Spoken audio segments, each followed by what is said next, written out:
अस्सलाम वालेकुम दोस्तों। जैसे कि आप सबको मालूम है कि पीपीएससी ने तहसीलदार जॉब्स अनाउंस की हुई हैं और बहुत से कैंडिडेट मुझसे इस बारे में सवाल कर रहे हैं कि सरकारी मुलाजमीन के लिए एज रिलैक्सेशन होगी या नहीं होगी, और अगर एज रिलैक्सेशन इस पोस्ट के लिए है तो कौन कौन से अफराद एज रिलैक्सेशन के लिए अहल हैं।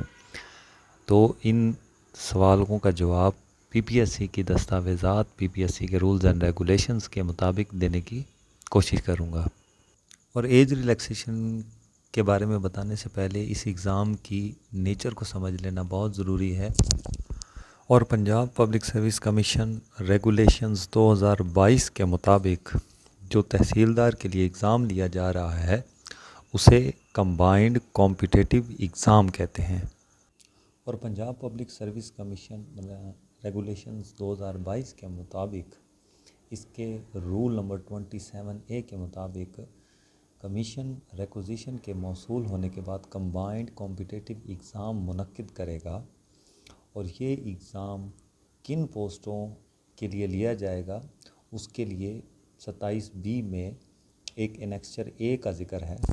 एनेक्चर ए के मुताबिक जिन पोस्टों पे कंबाइंड कॉम्पिटिटिव एग्ज़ाम लिया जाएगा उनमें से चंद एक combined competitive exam provincial management service जिसे पीएमएस एग्ज़ाम कहते हैं, पीएमएस मिनिस्ट्रियल कोटा के लिए, सिविल जज cum judicial magistrate Lahore high court के लिए, और डी है tehsildar Punjab board of revenue के लिए, और ई है tehsildar ministerial quota Punjab board of revenue के लिए। इसी तरह असिस्टेंट रजिस्ट्रार कोऑपरेटिव सोसाइटीज़ के लिए भी ये एग्ज़ाम लिया जाता है। उसके अलावा और भी पोस्ट्स मेंशन हैं जिनके लिए ये कंबाइंड कॉम्पिटिटिव एग्ज़ाम लिया जाता है। लेकिन याद रहे कि इसकी कंपोजिशन और इसका सिलेबस वो पीपीएससी डिसाइड करता है। पीएमएस में 12 सब्जेक्ट होते हैं, जबकि ये जो दूसरी पोस्ट्स हैं इनमें 4 पेपर कंबाइंड कॉम्पिटिटिव एग्ज़ाम लिया जाता है। अब आ जाते हैं इंटाइटलमेंट ऑफ एज रिलैक्सेशन, यानी कि किन किन लोगों को एज रिलैक्सेशन दी जाएगी। तो तहसीलदार ऐड में इसके लिए बिल्कुल वाज़े लिखा हुआ है कि 21 से 28 साल तक के मेल्स और 21 से 28 साल तक की फ़ीमेल्स जो हैं वो इस एग्ज़ाम के लिए अप्लाई कर सकती हैं। +5 और +8 फीमेल के केस में ये जनरल एज रिलैक्सेशन है जो कि तमाम मर्द और तमाम ख़वातीन को हासिल है। इसके अलावा Punjab civil servant recruitment relaxations of upper age limit rules 1976 के मुताबिक जो स्पेशल पर्सन्स हैं, यानी कि जो माजूर हजरात होते हैं, उनके लिए 15 साल की एज रिलैक्सेशन है। इन शॉर्ट हम ये कह सकते हैं कि 1 जनवरी 2023 को जो मेल हजरात 33 साल के हो चुके होंगे वो इस पोस्ट के लिए अप्लाई नहीं कर सकेंगे। और इसी तरह 1 जनवरी 2023 को जो फीमेल 36 साल की उम्र की हो चुकी होंगी वो भी इस पोस्ट के लिए अप्लाई नहीं कर सकेंगी। और स्पेशल पर्सन के केस में अपर एज लिमिट 43 इयर्स है। अब आ जाते हैं कि क्या सरकारी मुलाजमीन को जितनी मुलाजमत वो कर चुके हैं उसके एवज़ उतने साल एज रिलैक्सेशन दी जाएगी या नहीं दी जाएगी। तो इसका जवाब पीपीएससी की वेबसाइट पे फ्रीक्वेंटली आस्क्ड क्वेश्चन के पोर्शन में ऑलरेडी मौजूद है, जहाँ पे पूछा गया है कि is there any age relaxation for the government servant. तो उसका जवाब ये है, if there is age relaxation for the government servant it is mention in the advertisement.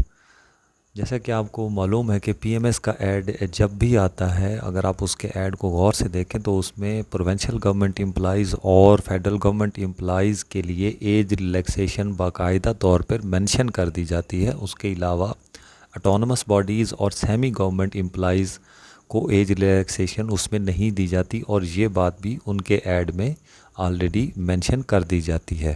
तो यहाँ पीपीएससी के कहने का भी यही मकसद है कि अगर एडवर्टाइजमेंट में گورنمنٹ سرونٹ کے لیے ایج ریلیکسیشن کا ذکر موجود نہیں ہے تو اٹ مینز کہ ان کے لیے کوئی ایج ریلیکسیشن نہیں ہے علاوہ ازیں کہ صرف جنرل ایج ریلیکسیشن جو کہ تمام افراد کو حاصل ہے وہی مہیا کی جائے گی۔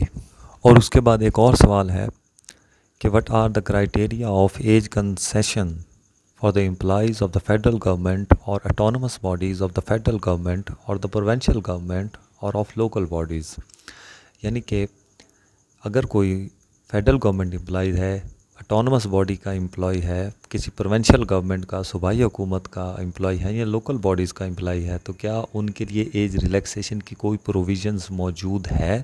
تو اس میں پی پی ایس سی نے کلیئرلی اس کے آنسر میں لکھا ہوا ہے کہ یہ تمام ملازمین are not entitle to age concession for the period of their service in such organisations.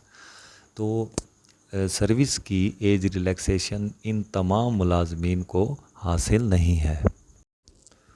In short اس ساری ڈسکشن کا لب لباب یہ ہے کہ قوانین اور دستاویزات اور پی پی ایس سی کی پالیسی کی روشنی میں جو ایج ریلیکسیشن ہے وہ ملازمین کو، سرکاری ملازمین کو، خواہ وہ کسی بھی گورنمنٹ کے ہوں، کسی بھی ادارے کے ہوں، ان کو حاصل نہیں ہے، کیونکہ یہ ایک کمبائنڈ کمپیٹیٹیو ایگزام ہے اور کمبائنڈ کمپیٹیٹیو ایگزام میں جنرل ایج ریلیکسیشن کے بیونڈ جا کر ایج ریلیکسیشن دینا یہ اس ایڈ میں ہی آلریڈی پہلے سے مینشن ہو تب یہ سہولت اویلیبل ہوتی ہے، ادروائز یہ سہولت کسی کو بھی اویلیبل نہیں ہے۔